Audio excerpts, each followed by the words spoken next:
All right, welcome to this example here where we are going to take a look at how to create an equation based on a line. So we're looking at how can we describe the pattern of this line and the relationship between the x and the y value using some sort of equation with numbers and values that we take.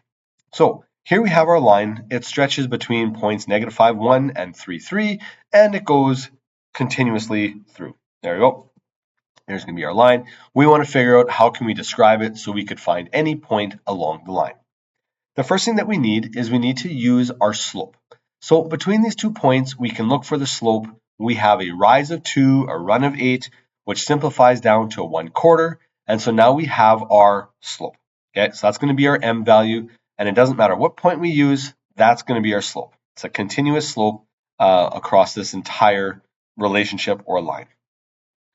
Second thing we need to do is take a look at the point. Which point are we going to use? Well, we could use -5, 1. There's one of them.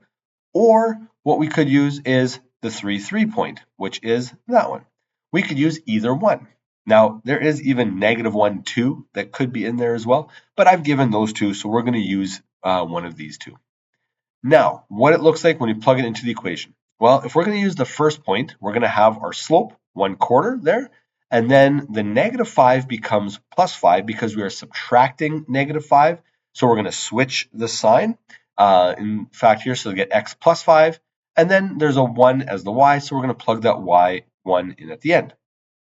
Now, if you'd like to use the other point, it's going to look very similar, except now instead of having the -5 and 1, we're going to use 3 and 3. So our equation looks like this.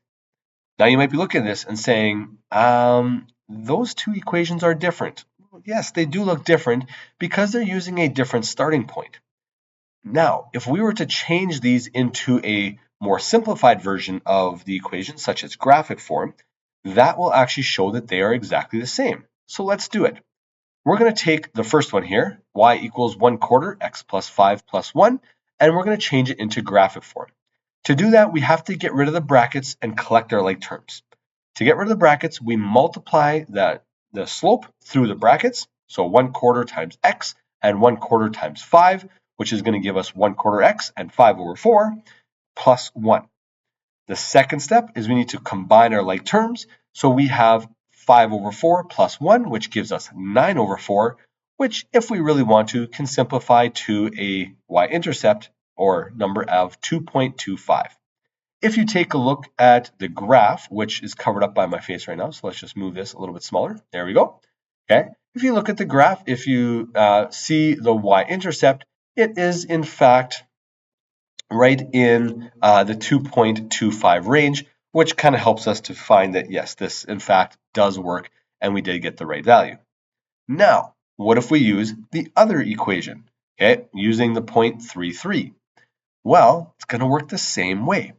Multiply the slope through the brackets. Okay, so 1/4 x minus 3/4. Now take -3/4 plus 3, and that's going to give us 9/4. Ha, shocker, it's the same thing. And it simplifies down to 2.25. So we have the exact same equation, just using a different starting point. In fact, graphic form uses a different starting point, and that is the y-intercept, which is just a number where the x value of the coordinate is 0. That's all it's going to show us at this point, but it does show us that it is in fact the same value for both. Thank you so much for watching. I hope this has helped you. Have a wonderful rest of the day.